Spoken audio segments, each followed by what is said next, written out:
buenas noches a todos. ¿Cómo están? Ojalá que la mayor parte, como dijo Alan, traigan su pluma, sus notas, su Biblia, porque venir a un estudio bíblico sin la Biblia es como ir a jugar fútbol sin la pelota. Así que, pues, ojalá que todos seamos estudiantes, discípulos diligentes de la palabra de Dios. Y en esta noche me da muchísimo gusto, gracias Alan por la invitación.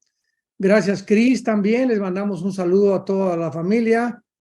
Le damos gracias a Dios también por Estefano, que está recuperándose de una forma beneficiosa y milagrosa sobre todas las cosas, ¿verdad? Porque realmente este muchacho ha sido un milagro lo que Dios está haciendo en su vida. Así que sigamos orando todos por él y que pronto podamos verlo ya otra vez con la palabra de Dios, con la espada desenvainada de la palabra de Dios, predicando el evangelio de la gracia de Dios. Bueno, en esta noche tenemos esta pregunta: ¿somos la última generación? Entre signos de interrogación. Y esta es una pregunta de lo más importante que existe en toda la escatología bíblica. Cuando Cristo en el capítulo 16 de Mateo, versículos del 1 al 3, regañó, exhortó a los fariseos, fue porque en la primera venida había suficientes evidencias para que hubieran reconocido esta primera venida de Jesucristo. Sin embargo, no fue así. Los únicos que reconocieron la primera venida fue Simeón, Ana, en el libro de Lucas, el Evangelio de Lucas, los reyes del Oriente que venían de Irak, posiblemente condescendientes de los discípulos que tuvo Daniel en Babilonia, porque recordamos que Daniel en Babilonia fue el jefe de los astrólogos, de los brujos, de los magos, de los hechiceros del rey Nabucodonosor. Y al ponerlo los reyes, tanto el de Persia, Darío, como el rey Nabucodonosor, a Daniel, al frente de este grupo de astrólogos, brujos, hechiceros, Daniel les compartió principalmente pues la famosa semana 70 que está en el capítulo 9 de Daniel, versículo del 24 al 27, donde se establecía cronológicamente, matemáticamente, escuchemos muy bien, se establecía matemática y cronológicamente cuándo iba el Mesías a aparecer en Israel. Y en esta famosa profecía de Daniel, capítulo 9, que se considera una de las más importantes también de la escatología bíblica, es una profecía donde se establecen dos puntos importantes.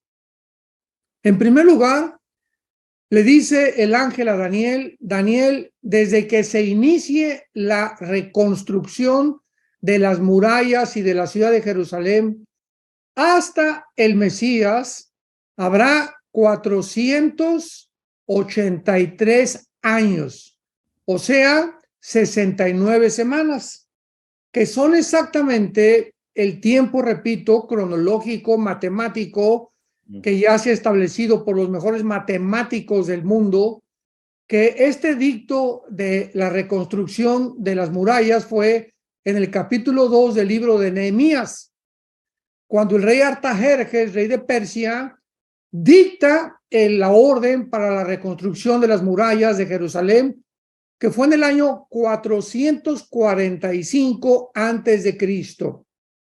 Muy bien.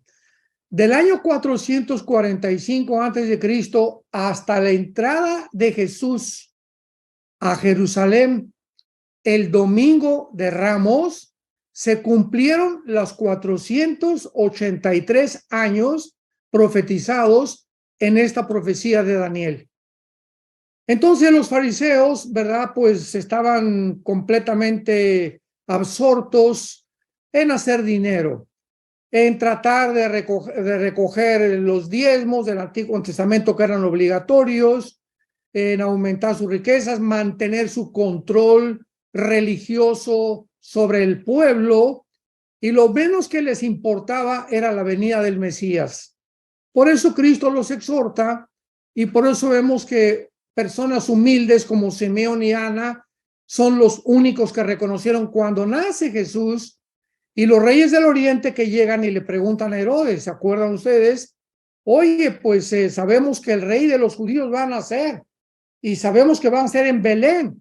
Esto está profetizado en Isaías 7, Isaías 9. Había demasiados detalles para que la gente supiera cuándo iba a venir Jesucristo. No saben el día ni la hora, pero sabían el tiempo aproximado, que era indubitable, era verdad, algo innegable, algo tenía que ser realidad.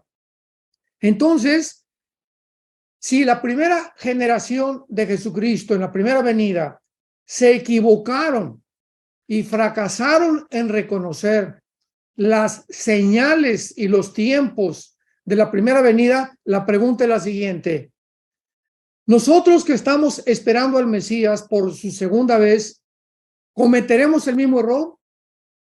¿No vamos a considerar las abrumadoras señales que voy a exponer en esta noche, que nos hablan claramente que nos encontramos sin un lugar a dudas en la última generación?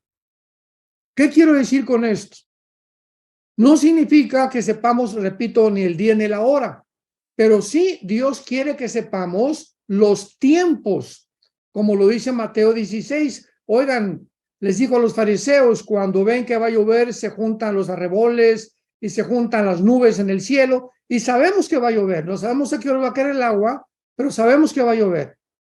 De la misma forma, Él quiere que nosotros sepamos que los tiempos en que estamos viviendo son los tiempos en los que la historia o los 2000 años de la época de la gracia o de la iglesia van a terminar.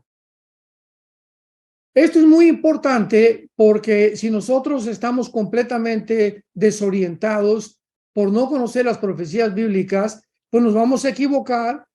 Y esto es para que sepamos, dice la primera carta a los Tesalonicenses, capítulo 5, versículo del 2 al 3, que no estamos en tinieblas, para que aquel día, ¿cuál día? El día de la venida de Jesús, para que aquel día nos sorprenda como ladrón. Va a sorprender como ladrón, no a nosotros los cristianos, pues no somos hijos de las tinieblas. Va a sorprender la venida de Cristo a los que no estaban preparados, como Mateo 25, también la parábola de las vírgenes. Recuerdan que eran 10 vírgenes, 5 tenían el aceite en las lámparas, otras 5 tenían sus lámparas, pero no tenían el aceite. Y el aceite es un tipo en el Nuevo Testamento del Espíritu Santo.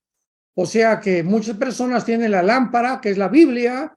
Los mormones tienen Biblia, los testigos de Jehová tienen Biblia. Hay mucha gente que tiene Biblia y no significa que sean cristianos. Hay católicos que yo conozco que tienen Biblia y ni siquiera la ni la conocen. Entonces, el hecho de tener la Biblia no implica que tú tengas al Espíritu dentro de ti, que es el que te abre las páginas de la Biblia, te inspira y te abre el entendimiento, como dice en Colosenses capítulo 1, alumbrando los ojos del entendimiento de las riquezas que hay en Cristo y de los misterios de Dios el Padre y de su Hijo Jesucristo, en quien están escondidos todos los tesoros de la sabiduría y del conocimiento. Muy bien, nosotros somos en primer lugar la primera generación en la historia. Somos la primera generación en la historia donde la tecnología que hemos logrado desarrollar, aunada con la genética, con los descubrimientos de la genética, indican que es posible en nuestra generación que un solo hombre pueda gobernar el mundo. Esto era imposible en el siglo XX, todavía la década de los 50, 60, 70, porque recordamos que después de la Segunda Guerra Mundial llegamos el 69 a la Luna, hasta el 70 del siglo pasado se invirtió en el Internet, los satélites de comunicación satelital de nación a nación, las computadoras, los chips, etcétera, etcétera. Todo eso tenía que inventarse para que pudieran las profecías bíblicas cumplirse. Porque ¿cómo se iba a cumplir Apocalipsis 13, que el anticristo va a marcar a la gente? Hace 2000 años que se escribe esto, cuando no existía la tecnología para que pudiera llevarse a cabo o cumplirse esta profecía. Pero ahora, cuando ya hay chips, cuando ya hay internet, cuando tenemos la tecnología a nuestro alrededor, hace posible que un hombre pueda controlar la economía del mundo mediante las computadoras. Ojalá que me vayan siguiendo, porque es muy importante que podamos ir desarrollando esto de una forma progresiva.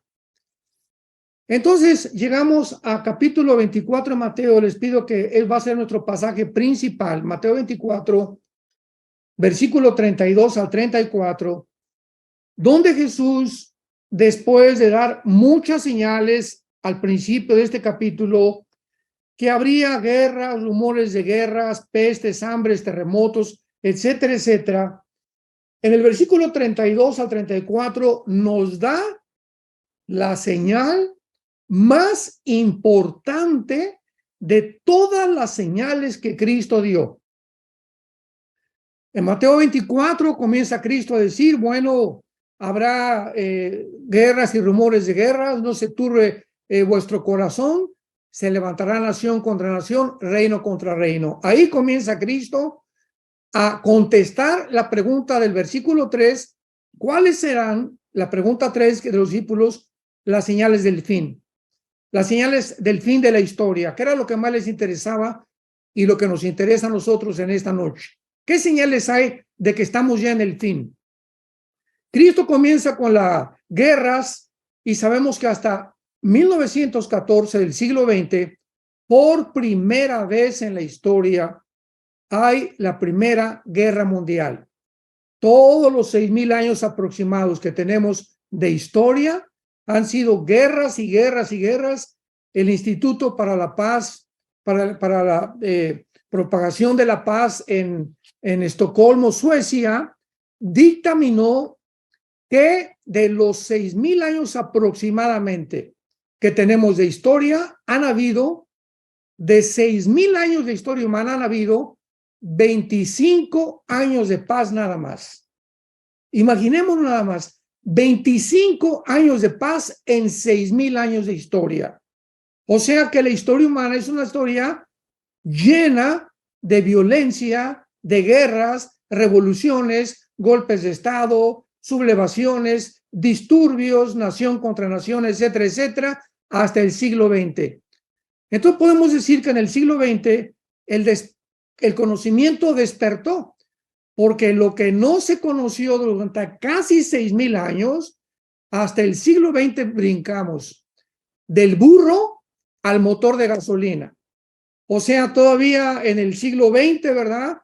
Encontramos 1905, el primer Ford Modelo T de Henry Ford, los hermanos Wright que hacen la primera tentativa de volar, 1906, 1907, 1929, Fleming descubre la penicilina, 1943, el doctor Enrico Fermi, italiano, y Oppenheimer, alemán respectivamente, descubren la fisión nuclear o la fisión donde se bombardea el átomo 235, que es el átomo o el elemento que se necesita para la fabricación de la bomba atómica.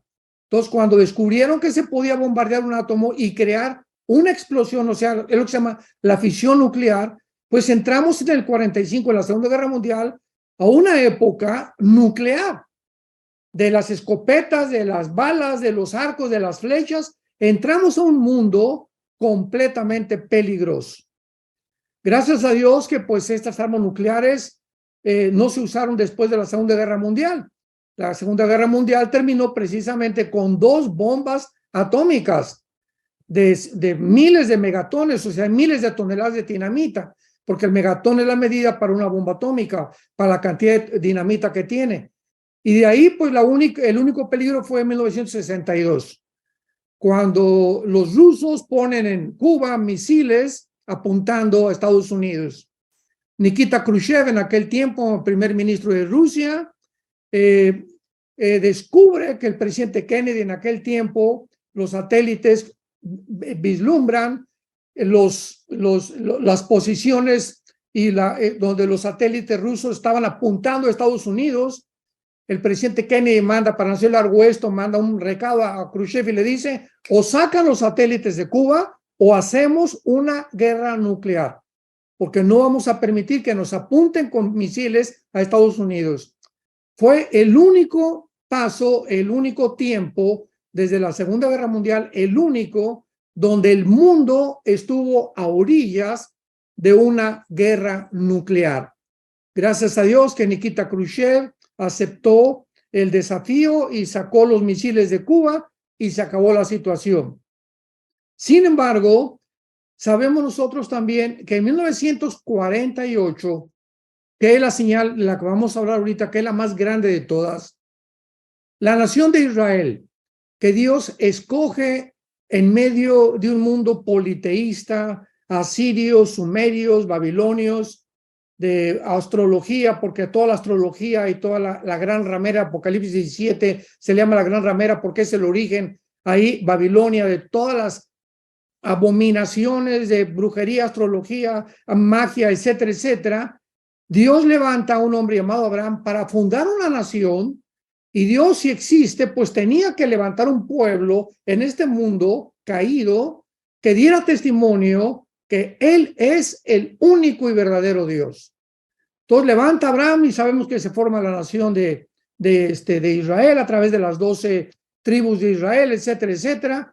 Cristo viene al mundo, el pueblo judío, Cristo vino a los judíos, vino a las ovejas de Israel a confirmar, a corroborar su amor de Dios por ellos, que estaban completamente desamparados, y Dios estaba divorciado de Israel. Así lo dice la Biblia, le dio carta de divorcio a Israel y los judíos lo crucifican.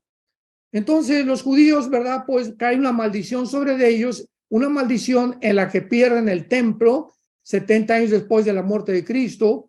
El templo es destruido, pierden completamente la menorá, pierden todos los documentos históricos que tenían ellos del Antiguo Testamento. Por eso tuvieron que hacer el Mishnah y todos los libros que son interpretaciones de la ley, etcétera, etcétera. Y desde el año 70 después de Cristo hasta 1948, casi 2000 años, la nación de Israel nace, se independiza y se forma como un estado libre y soberano en un solo día. De acuerdo a Isaías capítulo 66, en un solo día, esto jamás en la historia ha sucedido, se forma una nación libre, soberana, independiente, y el mundo se queda asombrado. Todos los geopolíticos y todos los politólogos y todos los geógrafos e historiadores y filósofos, ¿cómo es posible, verdad? E inmediatamente viene la guerra contra ellos, etcétera, etcétera. Pero el regreso de Israel el 14 de mayo de 1948, damas y caballeros, santos de Dios que nos escuchan, esta es la fecha donde se inicia la cuenta regresiva de las profecías de los últimos tiempos. Vayamos a nuestro pasaje de Mateo 24, 32 al 34. Veámoslo con muchísima atención. De la higuera aprendan la parábola. Es Jesús el que está hablando. Cuando ya su rama está tierna y brotan las hojas, abramos los ojos ante esta frase, y brotan las hojas, sabemos que el verano está cerca. Así también ustedes, cuando vean todas estas cosas, conozcan que está, ¿cómo dice? Cerca, que está cerca a las puertas. De cierto os digo, no pasará esta generación hasta que todo esto acontezca. Muy bien. Para poder interpretar la Biblia, sabemos que no es de interpretación privada, Segunda de Pedro, capítulo 1, los santos hombres de Dios hablaron siendo inspirados por el Espíritu Santo. Tenemos en primer lugar que interpretar quién es la higuera.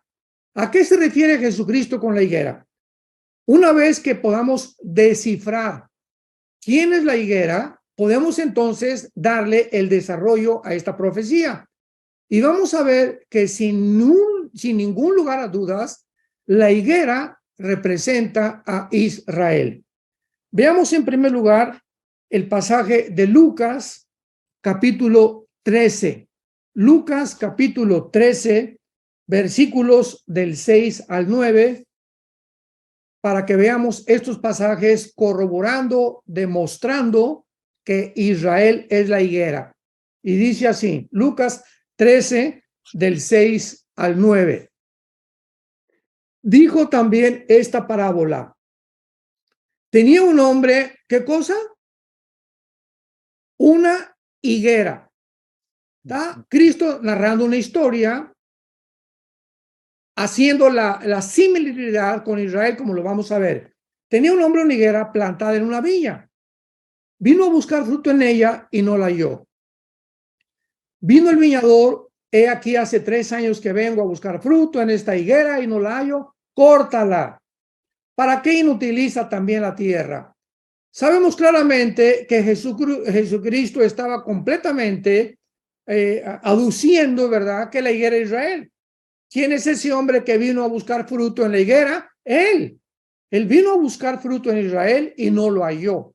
Ahora, para comprobar esto, regresamos a Mateo 21, versículo 18 al 20, donde ya no nos queda ningún lugar a dudas de que realmente la higuera es Israel. Mateo 21, versículo 18 al 20. Y dice así: por la mañana, volviendo a la ciudad, tuvo hambre. Está hablando de Jesús. Y viendo una higuera cerca del camino, vino a ella. Y no halló nada en ella, sino hojas solamente, y le dijo, nunca jamás nazca de ti fruto. Y la higuera se secó. Viendo esto, los discípulos decían maravillados, ¿cómo es que se secó enseguida la higuera? Hermanos en Cristo, esta maldición que Cristo lanzó sobre la higuera, sobre Israel, porque es una maldición, nunca más vuelve a dar frutos, se cumplió en el año 70 después de Cristo, cuando los romanos llegaron y arrasaron con Jerusalén, destruyeron el templo, se quedaron sin sacerdote, sin sacrificios, sin lugar, sin vestiduras sacerdotales. Israel fue completamente despoblado y exiliado a todas las naciones del mundo. Entonces, vemos claramente que la higuera es Israel, y podemos ahora también recordar lo siguiente. Hay 3 árboles en la Biblia. Todo esto es para corroboración o corroborar, afirmar, evidenciar que la higuera es Israel.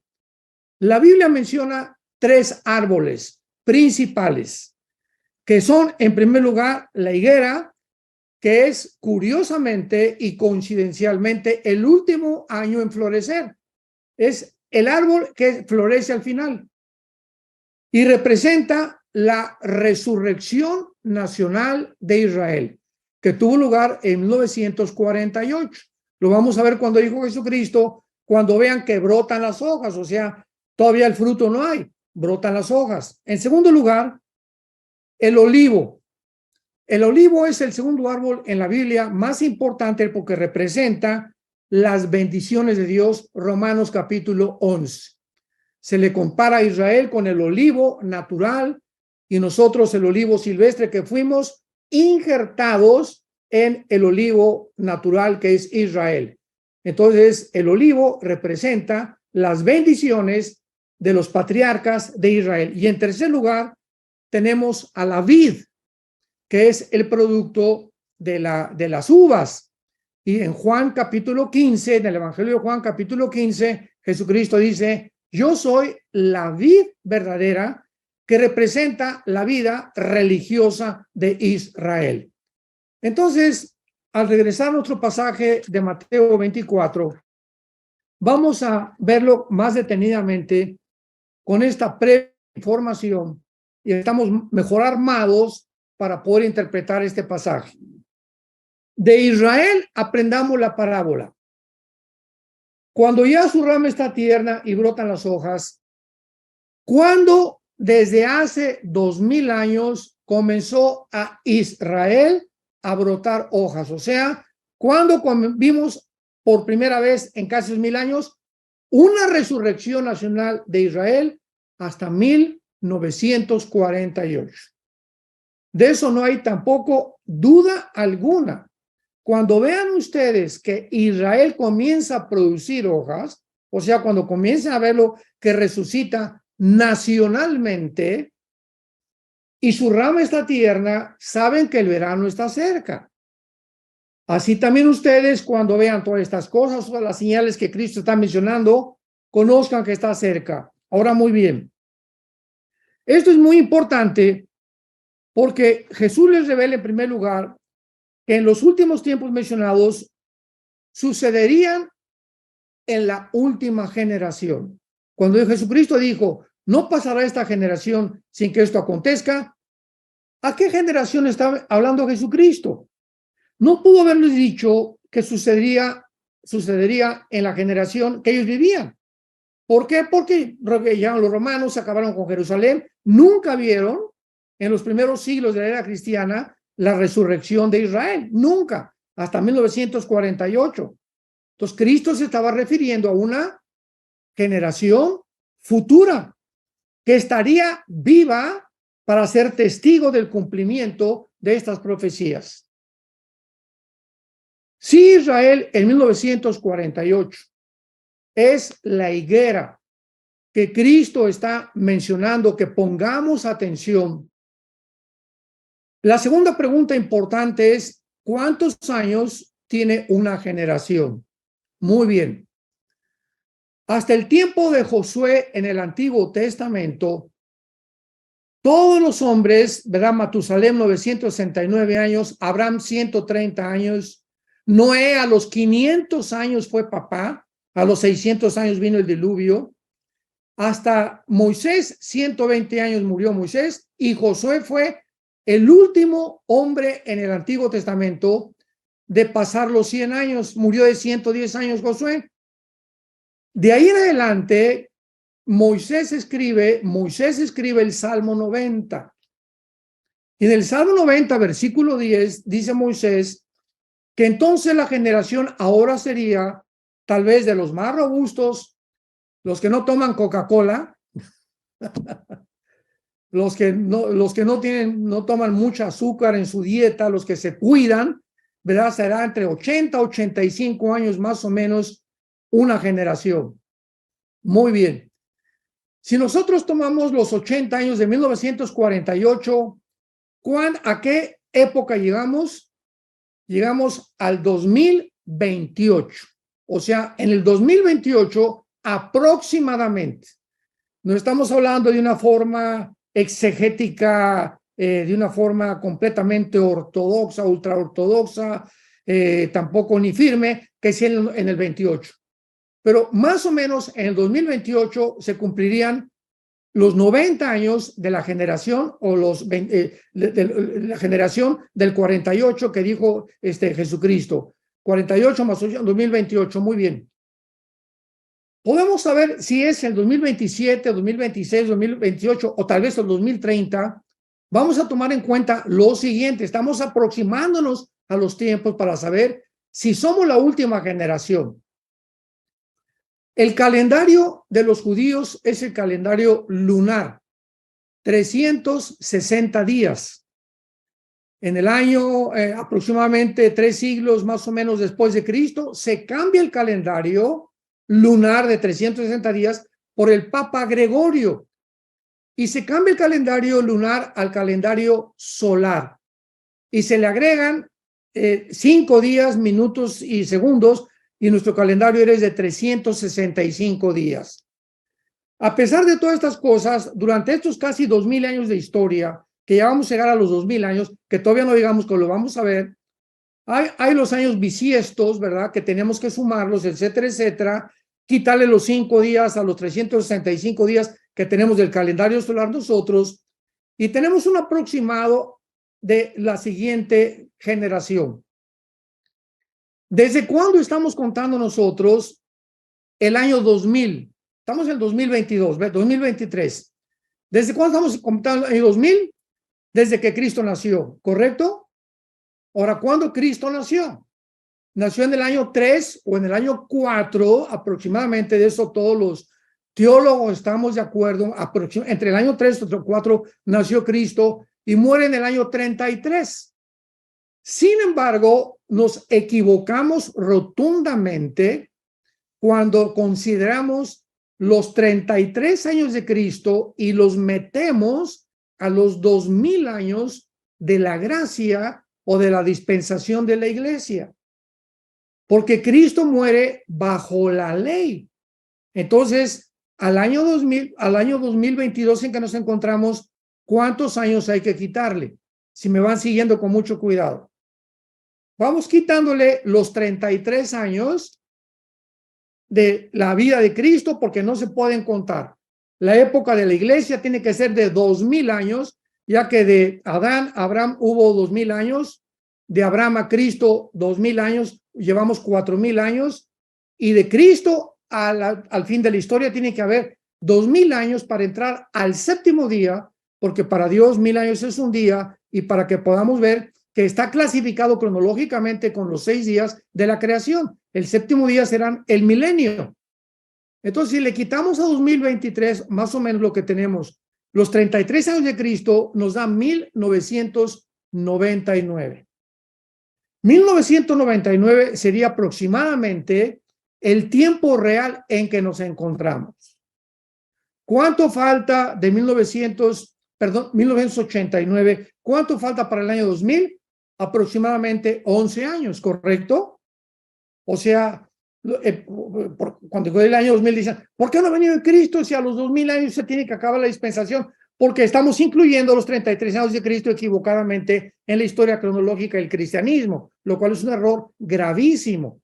Entonces, si más o menos en el 89 son menos 2023 menos los 33 años de Cristo, 2023 menos los 33 años de Cristo, nos da 1989, agreguémosle los 7 años de la tribulación.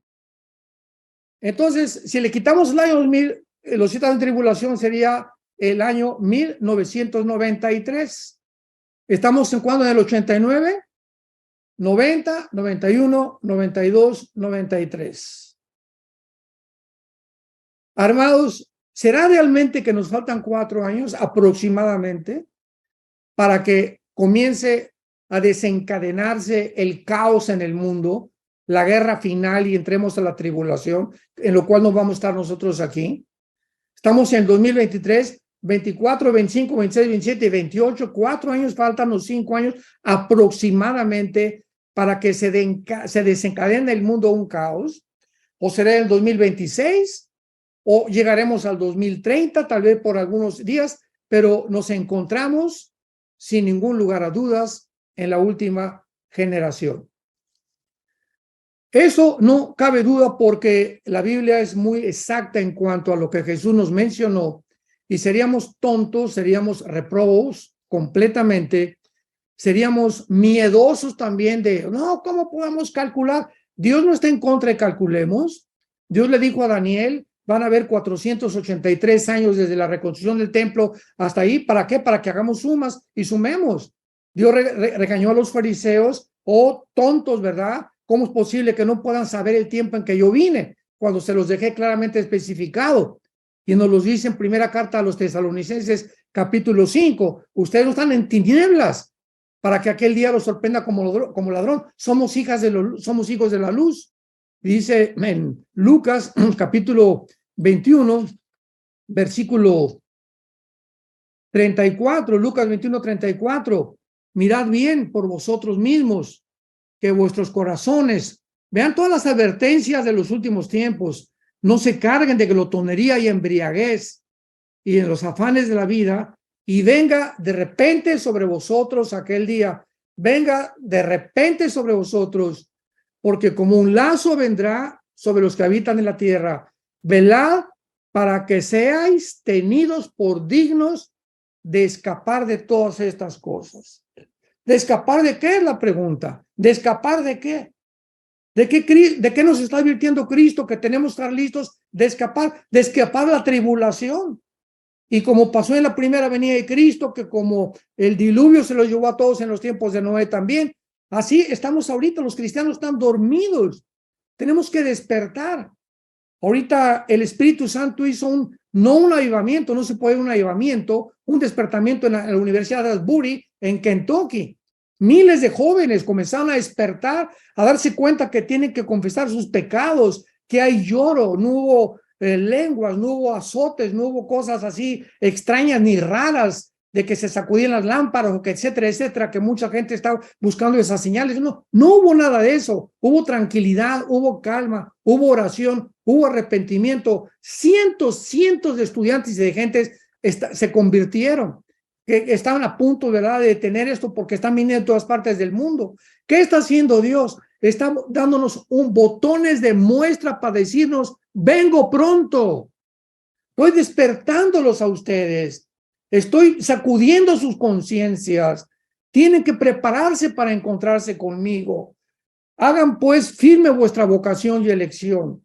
Entiendan que vengo para que puedan ustedes, cuando yo venga, no sorprenderlos como las vírgenes insensatas, cristianos que están dormidos, que no leen la Biblia, que no se disipulan, no toman notas, van el domingo a la iglesia como si fueran al cine. No hace falta que les den una bolsa de palomitas y una Coca-Cola y que nadie me moleste. Entren a la iglesia el domingo y está doña Chole ahí, llore y llore con una cara de tristeza y nadie la pela, la pobrecita viejita. En lugar de que entremos, ¿verdad?, busquemos a quién consolar a la iglesia el domingo, por quién orar, quién necesita algo. Este es el amor del prójimo que necesitamos tener. Este es el despertamiento espiritual que necesitamos. Necesitamos enfocarnos y darnos cuenta que es realmente el cristianismo, porque Jesús viene pronto. Y todos estos estudios tienen ese propósito. Dios nos está alertando, Dios nos está despertando. Hermanos, el tiempo se acabó. El tiempo se acabó. Y lo dicen los científicos, lo dicen los paleontólogos, los arqueólogos, los antropólogos, los politólogos. Todos están de acuerdo que el mundo ha llegado a un punto en el que tiene que estallar una guerra nuclear. Rusia no tarda en mandarle un cohete a Estados Unidos, Corea del Norte, Irán. No tardamos en entrar, tal vez este año, en una guerra nuclear que desde luego no es la tercera guerra mundial. Porque faltan 3 guerras para la tercera guerra mundial. Algún día podríamos hablar de esto. No es la tercera guerra mundial. Vienen 2 o 3 guerras antes de la tercera guerra, que es el Armagedón, Apocalipsis capítulo 16, del 12 en adelante. Pero el mundo ha entrado a la época nuclear, donde se van a usar las armas. El último arma de Putin, el Poseidón y el Zircón, con Z, acabo de hacer un noticiero profético sobre eso. Es un arma de un submarino indetectable que apunta ya a Estados Unidos, está en el Atlántico y está en el Pacífico, apuntando a Estados Unidos, y no se puede detectar. Y en cualquier momento que le colmen la paciencia los occidentales y las naciones a este señor Putin, va a usar las armas nucleares. Porque de Ucrania no lo saca nadie, lo dice la Biblia en Ezequiel 38. Ucrania pertenece a la región de los Magogitas, que es la región geográfica que pertenecía a la antigua Unión Soviética y que Putin va a tratar de restaurar, porque su sueño es restaurar la antigua Unión de Repúblicas Soviéticas Socialistas. Así que estamos en un punto culminante. Ahora agreguemos el transhumanismo, ¿verdad?, que es la barbaridad más grande de este señor Klaus Schwab, el director del Foro Económico Mundial. Métanse a lo que estoy diciendo en el Google, Foro Económico Mundial, Klaus Schwab, un alemán, dice Dios está muerto. Noah Harari, su consejero, dice, un judío, que Cristo no existió, que Cristo está muerto, que no hay ángeles, que no hay infierno. Dice 1 Juan 4, cualquiera que niega al Hijo tiene el espíritu del anticristo. El espíritu del anticristo ya está en el mundo. Y finalmente, ya se va a legislar la pedofilia. Por el amor de Dios, Jesús, María y José y el burrito que los acompaña. Ya se va a legalizar la pedofilia, amados santos de Dios, que van a autorizar que los adultos tengan relaciones con los niños. Ya, más perversión ya no puede haber. Hemos llegado a un punto ya, es una locura, es una Están locos ya, es una psicopatía, una sociopatía, psicopatía, paranoia impresionante de los líderes mundiales. Y tenemos que darnos cuenta que es una locura y el mundo. Busquemos cuál de los gobernantes actuales está en sus 5 sentidos. No hay nadie. Todos son una bola de psicópatas, todos los gobernantes, poseídos por demonios para prepararlos para la Tercera Guerra Mundial. Y tenemos nosotros la bendita palabra de Dios, a la cual haríamos bien a estar atentos como una antorcha, como una luz que alumbra para que no nos sorprenda aquel día como ladrones. Somos hijos de la luz, no somos de las tinieblas. Vivamos a la luz de las tinieblas, a la luz de la luz, haciendo buenas obras, haciendo las cosas que son agradables delante de Dios. Santifiquémonos, arrepintámonos de las cosas que hemos hecho en el pasado, lo que hiciste ayer a tu esposa hace una semana, lo que has robado y no has pagado, lo que has pedido prestado y no has pagado, adulterios, pornografía, todos pecados sexuales, tenemos que hacerlos a un lado ya, tenemos que limpiarnos y santificarnos. Dios le dijo en el Antiguo Testamento a Moisés, antes de que se les apareciera, dile al pueblo que se santifiquen, en 3 días me voy a aparecer a ustedes y les voy a hablar. No podían enfrentarse con un Dios santo mientras estuvieran sucios. De la misma forma, dice la Biblia, solamente los puros en espíritu veremos a Dios. Y la pureza es una transparencia en nuestra alma, una limpieza que el Espíritu Santo está haciendo para que podamos enfrentarnos ese día sin tener vergüenza de la aparición de Jesucristo. Hola, me da muchísimo gusto poder invitarles a nuestro próximo viaje a Israel. Finalmente, después de los 2 años de pandemia que se canceló cada año, Dios nos da la puerta ahorita para que podamos ir a esta tierra maravillosa, siguiendo los pasos de Jesús, porque vamos a estar en Nazaret, en Tiberias, en el río Jordán. Los que quieran aprovecharse también para bautizarse ahí, pues lo pueden hacer. Vamos a estar en el mar de Galilea, donde hay unas barcas preciosas, donde podemos realmente navegar, donde estuvieron los discípulos de Jesucristo, en Masada, que es la fortaleza que los romanos usaron para arrinconar al último grupo de judíos que sobrevivió la persecución. Vamos a estar en Caná, donde Jesucristo celebró las famosas bodas con su mamá, en Tel Aviv, en Jerusalén, por supuesto, que va a ser maravillosa la ciudad donde vamos finalmente a vivir con Jesús, en el Mar Muerto, que es un lugar de tantas cremas, sobre todo para las mujeres. Y en cada uno de estos lugares vamos a dar una conferencia. Voy a estar compartiendo la palabra de Dios. Así que este viaje será del 7 al 17 de junio del año 2023 y estamos seguros que será un viaje inolvidable para todos ustedes y su familia. Que Dios los bendiga y les esperamos allá.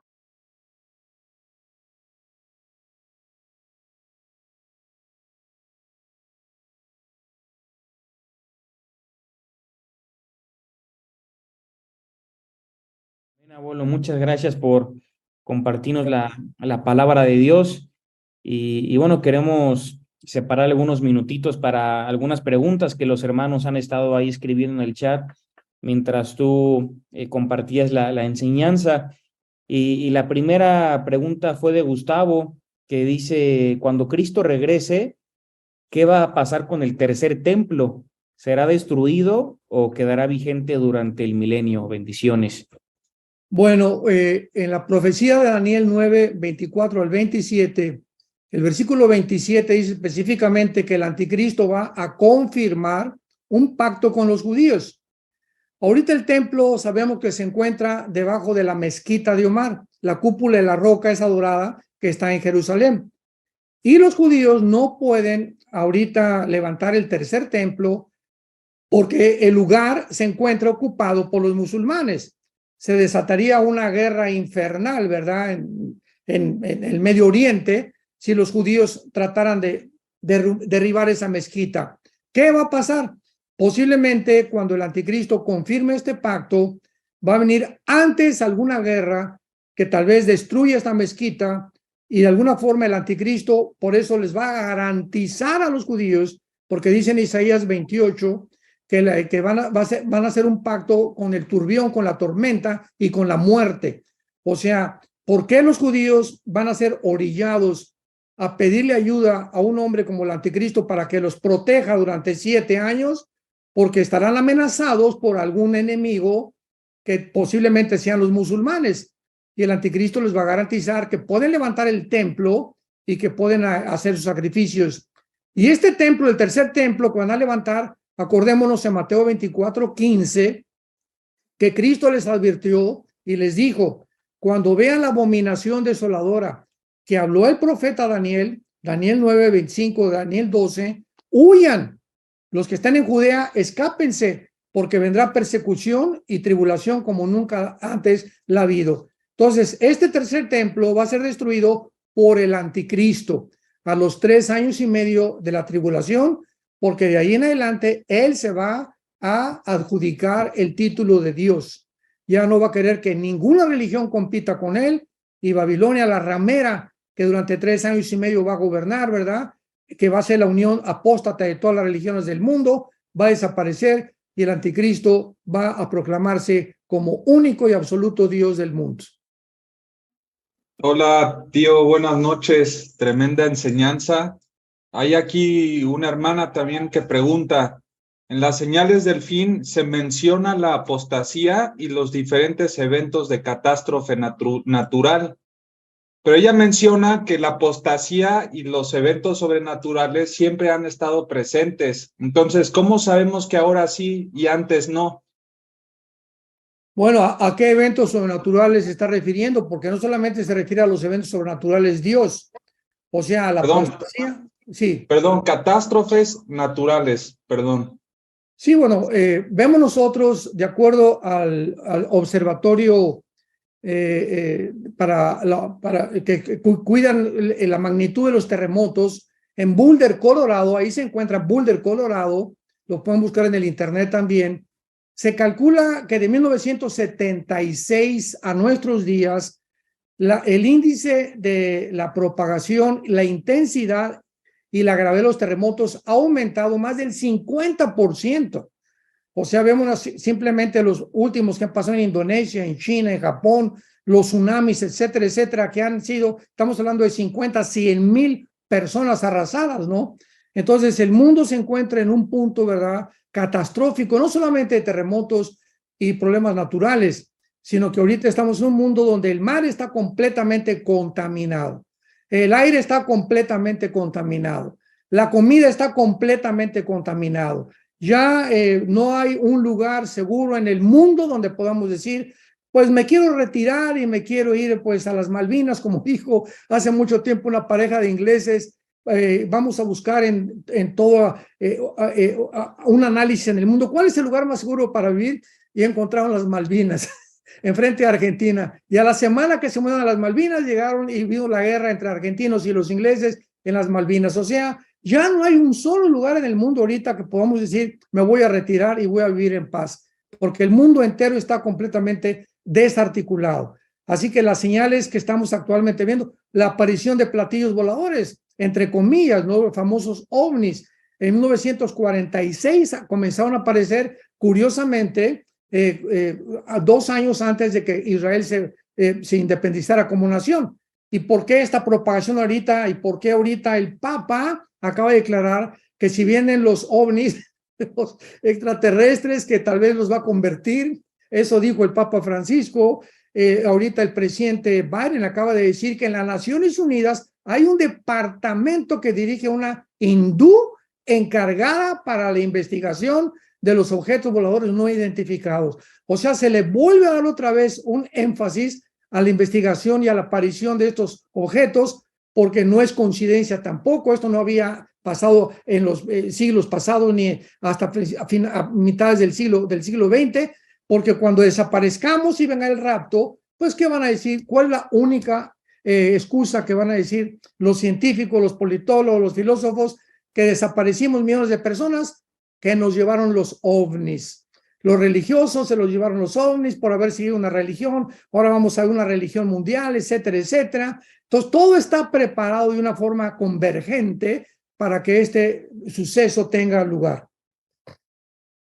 Gracias, buenas noches nuevamente a todos. Hay muchas preguntas. Queremos recordarles que se pueden conectar todos los jueves a las 8 de la noche con nosotros y para poder estudiar juntos la palabra de Dios. Hay otra duda por acá, con respecto a los días solares que tú mencionaste, lunares, mencionando los lunares, que son los judíos, 360 años. Se podría decir que la semana... Días, perdón. La semana... se puede decir que la semana 62 de Daniel fue cuando Cristo entró a Jerusalén y estamos en la semana 69 actualmente. No, entró en la semana 69. 69, que son 483 años. Faltan 7 años, que son los 7 años de tribulación. Por eso se llama la semana 70 de Daniel. Y los judíos tenían semanas de días y tenían semanas de años, de acuerdo al libro del Levítico. Entonces faltan 7 años, que es la semana 70 de Daniel, para que se cumplan los 490 años, que son las 7 por 7, 49, las 70 semanas de años de Daniel. Bien, aquí hay una pregunta interesante. Dice, las piedras del efod de Lucifer son 10, Ezequiel 28. También las concubinas con las que Absalón tuvo relaciones eran 10, segunda de Samuel 16. Y las naciones con las que el anticristo hace reunión con 10, Daniel 10:41, de Gustavo Lemus. Mi pregunta es, ¿existe alguna relación entre el anticristo y el número 10? No, todas esas son especulaciones, ¿verdad? No podemos estar tomando... Sabemos que hay en la Biblia no se llama numerología, ni tampoco porque dentro del ocultismo existe, ¿verdad? También los números como el 13, que es de maldición. No hay, en los hoteles no hay el cuarto número 13, ni el piso número 13, en los elevadores no hay el piso 13, etcétera, etcétera, ¿no? Pero en la Biblia se llama gematría, con G de gárgara, gematría, que el 1 representa la unidad, el 2 el testimonio, el 3 la Trinidad, el 5 la gracia, el 6 es el número del hombre, el 7 la perfección, el 12 es el número del gobierno, etcétera, etcétera. En la Biblia hay números que tienen simbología, por eso el del anticristo es el 666, que es el 6 representa al hombre elevado a la Trinidad, o el anticristo elevado a la divinidad. Por eso es el 666. Pero cuando hablamos de que el 10 que está por acá y el 10 por allá, ¿verdad? No tiene ningún sentido tratar de buscar una convergencia entre esos números porque no hay ninguna razón para poder hacerlo. Y como dijimos hace rato, ninguna pregunta es tonta, hermanos. Hagan sus preguntas, las estamos leyendo en orden.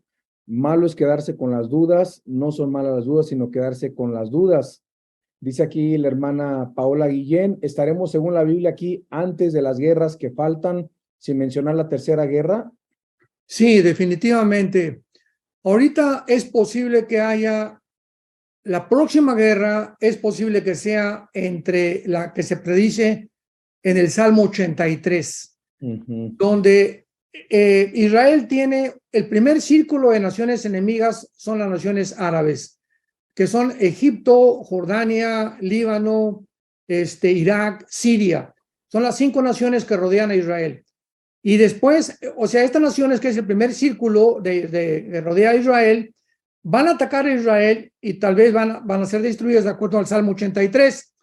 Una vez que sean destruidas estas naciones, o sea, las naciones árabes, se viene el segundo círculo, que es la guerra de Ezequiel 38, que es Rusia, Irán, Turquía, Libia, Sudán, Etiopía, o sea, las naciones musulmanas del norte de África, la región de los magogitas, dirigidas por Gog, que es tal vez Putin, tal vez sea Putin, no sabemos, es posible que sea Putin Gog, el Gog de Ezequiel 38, y que se vengan contra Israel.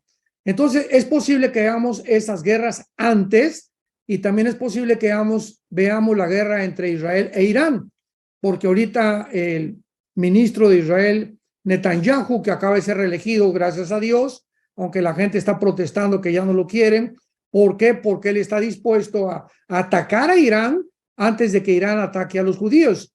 Y ahorita, pues, la mayor parte de los israelitas están medio atemorizados porque ya no queremos guerra, etcétera. Pero como dijo Putin, o atacamos primero o nos atacan, como es la historia. Si queremos sobrevivir, tenemos que dar el primer golpe. Y esa fue la estrategia también de Putin. Putin dice, la nación que dé el primer golpe es la que va a ganar. Entonces, posiblemente si la aviación israelí ataca a Irán en este año para impedir que los iraníes usen la bomba nuclear en contra de Israel, se desata otra guerra en el Medio Oriente que va a catalizar al mundo entero completamente y va a agravar la situación, porque en ese momento pues ya va a entrar China y va a entrar Siria y va a entrar Rusia, ya que Rusia y China, Irán y Turquía apoyan completamente a Irán. Irán ahorita es la nación con el terrorismo más grande del mundo, porque Irán sostiene al grupo de Hezbollah en el Líbano, que es un grupo terrorista. La palabra Hezbollah significa el ejército del pueblo. Sostiene a Hamas en Palestina, sostiene a los Houthis, al que están junto al Golfo Pérsico, en fin, todos los grupos terroristas del Medio Oriente. Irán es el que financia a todos estos grupos. Así que Irán ahorita es una de las naciones más peligrosas que existen para la sobrevivencia de Israel. Cristian. Sí, muchas gracias a todas las personas que están preguntando. Son muchas preguntas y muchos saludos, agradeciendo por el mensaje. Aquí dice una persona que tiene una duda: cuando la iglesia sea arrebatada y empiece el periodo de la tribulación, que ya como tú, abuelo, explicaste que son 7 años, ¿las personas en ese tiempo van a poder salvarse o ya están condenadas? Pregunta alguien. Bueno, la Biblia dice claramente en Apocalipsis capítulo 14, si quieren tomar nota, Apocalipsis 14. Me quité el saco porque hace aquí, me oficina mucho calor. Está mucho calor aquí. Dice Apocalipsis 14, versículo 9. Apocalipsis 14, 9. Dice, y el tercer ángel le siguió diciendo a gran voz: si alguno adora a la bestia y a la imagen y recibe la marca en su frente o en su mano, él también beberá del vino de la ira de Dios, que ha sido vaciado puro en el cáliz de la ira, y será atormentado con fuego y azufre delante de los santos ángeles y del Cordero. Y el humo de su tormento sube por los siglos de los siglos, y no tienen reposo ni de día ni de noche los que adoran a la bestia y a su imagen, ni nadie que reciba la marca en su nombre.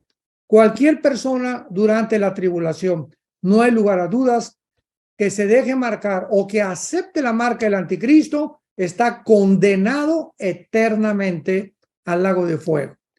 Ahora, las personas que van a negar esta marca durante la tribulación, van a ser miles de ellos mártires, como los 144,000 judíos de Apocalipsis 7, los 2 testigos de Apocalipsis 11, y cuando Cristo regrese al final de la tribulación, va a encontrar a una tercera parte de la humanidad viva, que van a entrar al milenio a reinar con él. Y de esos que estén vivos, ¿verdad?, son las personas que se salvaron y que se escaparon de la tribulación milagrosamente, donde se encuentran la mayoría de ellos judíos que fueron escondidos, de acuerdo a Isaías, en la ciudad de Petra, en Jordania. Cuando venga Cristo, los va a ir a rescatar de Petra, y después va a Jerusalén Cristo. Y Zacarías capítulo 14 pone los pies sobre el monte de los olivos, se hace una cruz inmensa ahí en Israel, y entonces Cristo se sienta en su trono para reinar con nosotros. Aquí una persona pregunta: ahorita acabas de mencionar de una tercera parte de la población mundial estará presente. Significa que casi 2,000 millones de personas habrán muerto para ese entonces, porque pregunta qué va a pasar con nosotros los argentinos, los colombianos, los latinoamericanos. Seguramente ni estemos aquí. Goodbye, ¿verdad? Adiós. Sí, así es. Okay. Tomemos en cuenta lo siguiente. Somos ahorita 8,000, dicen billones, ¿verdad? 8,000 billones, o sea, 8,000 millones de seres humanos en el mundo. Aproximadamente, ya llegamos a los 8,000 billones. En el cuarto sello del Apocalipsis, Apocalipsis 6, versículo 8 y 9, van a morir una cuarta parte de la humanidad. A ver, de 8,000, estamos hablando de 2.000 millones, vamos haciendo sumas, 2.000 millones en la primera parte de la tribulación, 2.000 millones de personas. De Alaska, Argentina, tu tierra, de Alaska hasta la Patagonia, o sea, todo el continente americano, sumamos 1.100 millones de personas aproximadamente.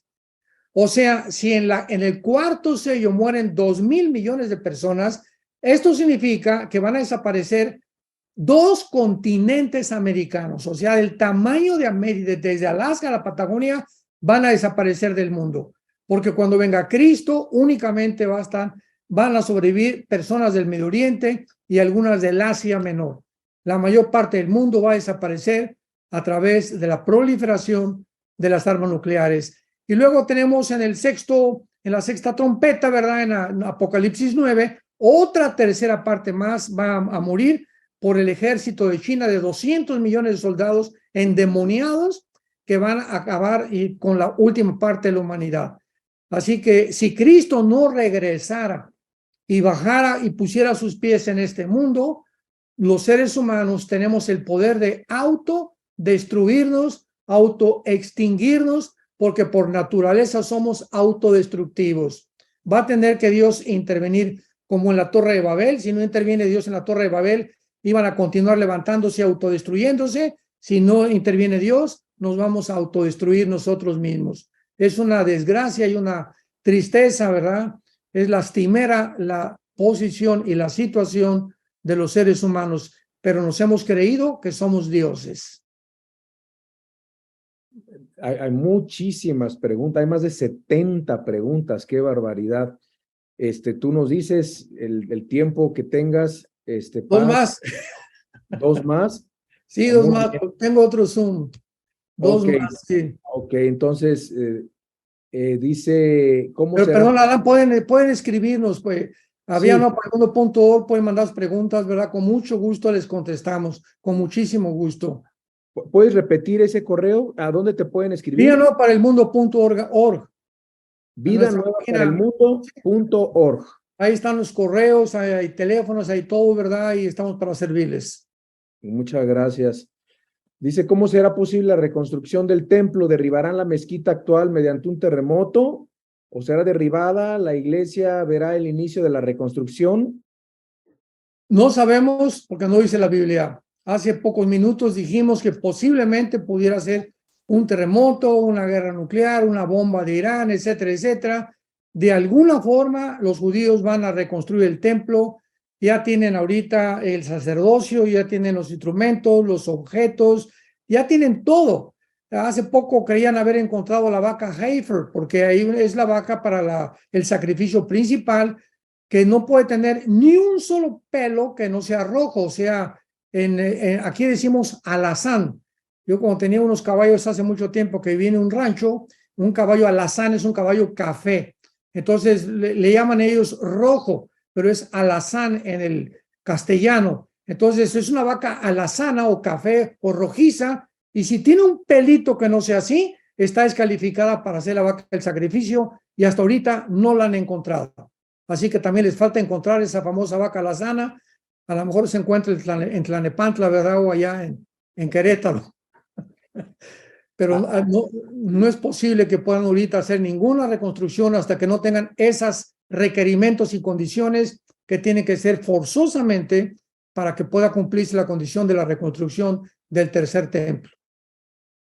Muchos preguntan que si va a haber otra oportunidad después del arrebatamiento de los que se queden aquí en la tierra de poderse salvar, convertir al Señor. Pues mira, solo Dios dice en Romanos capítulo 2, versículo 16, el día que Dios revele los secretos de los hombres. Todo esto son especulaciones. ¿Cuánta gente ahorita tal vez esté oyendo este mensaje como los domingos en la iglesia, en los estudios, etcétera, etcétera, que todavía, como dije, no han hecho firme su vocación y elección? ¿Cuánta gente no han tomado a Dios en serio? ¿Cuánta gente, cuando hablo de gente, está hablando de cristianos, cuántos cristianos no viven bajo el temor de Dios? ¿Qué es el temor de Dios? Muy bien. Las cosas que tú haces a escondidas, las haces precisamente porque crees que nadie te ve. Por eso las haces escondidas. Esa es la falta del temor de Dios. Pero si un cristiano tiene temor de Dios y está solo en un hotel, sabes que Dios nos está viendo. Dice la Biblia, sus párpados nos ven, ojos nos examinan. Entonces, el temor de Dios es la conciencia continua que Dios me está viendo. Lo que pienso, lo que hablo, las revistas que leo, los programas de televisión que observo. Dios nos ve las 24 horas del día y nos da conforme a la forma en la que nosotros hemos progresado en nuestra santidad y en nuestra obediencia. Entonces, es tiempo ahorita, estamos viendo, hemos visto, estamos en la última generación, estamos viendo la última historia del ser humano. Hagamos firme nuestra vocación y elección, ya tomamos en serio a Dios. Es una advertencia, las trompetas están, los caballos del Apocalipsis ya se escuchan en el cielo. O sea, Dios está tocando la trompeta, ya vengo por ustedes, ya pórtate bien, ya obedece, reconcíliate con tu gente, pídele perdón a tu esposa, a tu esposo, hijos a sus padres, hagan altar familiar, oren como familia, busquemos, es el tiempo de buscar a Dios. Gracias de verdad por este tiempo y este tema tan precioso. Si somos la última generación, no cabe duda que lo somos, como lo acabas de resumir en este mensaje tan precioso de la palabra de Dios. Queremos pedirte si puedes orar por todas las familias conectadas. Hay casi 250 personas conectadas. Muchas son familias con 3, 4 personas en sus casas. Así que si nos puedes despedir con oración. Con muchísimo gusto. Claro. Cristo también. Gracias. Muy bien, tú que nos escuchas ahorita, abre tus ojos, abre tus oídos, abre tu corazón. Y dile a Dios con toda la sinceridad que puedas, con toda la pasión por la verdad que puede existir en tu alma, dile a Dios, Señor, te pido perdón por mi vida. Te pido perdón porque hasta este momento la he desperdiciado. No he sido diligente en el estudio de las Sagradas Escrituras y te pido como cristiano, Señor, un despertar. Así como lo estamos viendo en diferentes partes del mundo, donde miles, millones de personas, de jóvenes están llorando y están dándose cuenta que no podemos pecar más, ni practicar el pecado, ni vivir en pecado, mucho menos. Pero, Señor, lávame con tu sangre preciosa. Quiero hacer votos de consagración para caminar contigo en santidad. Y si alguna persona en este momento no tiene a Jesucristo como su Señor y como su Salvador, dile, Padre, te pido perdón por mi vida, por mis pecados, porque creo que en esa cruz, hace 2000 años, tu santo Hijo Jesucristo abrió sus manos, fue crucificado, fue enterrado y fue resucitado a los 3 días para decirme que me ama y que con su sangre preciosa yo puedo ser limpio de esta infección del pecado con la cual todos nacimos. Gracias, Jesús, porque tú eres el antídoto, la medicina que el Padre envió al mundo para sanarnos de nuestros pecados. Creo que a los 3 días resucitaste de los muertos y porque creo que vives, te invito en este instante a entrar a mi vida como mi Señor y como mi Salvador. Gracias por darme la vida eterna y por la promesa que el día que yo muera, moriré en paz, porque sabré que al abrir los ojos otra vez, veré tu rostro y me daré cuenta y descubriré que mi fe no fue en vano, que tú eres real y que reinaré contigo por todos los siglos de los siglos, porque te lo pido en tu nombre precioso, mi Señor y mi Salvador, Jesucristo. Amén. Amén. Que tengan mucha paz todos. Gracias por estar aquí con nosotros. Que Dios los bendiga.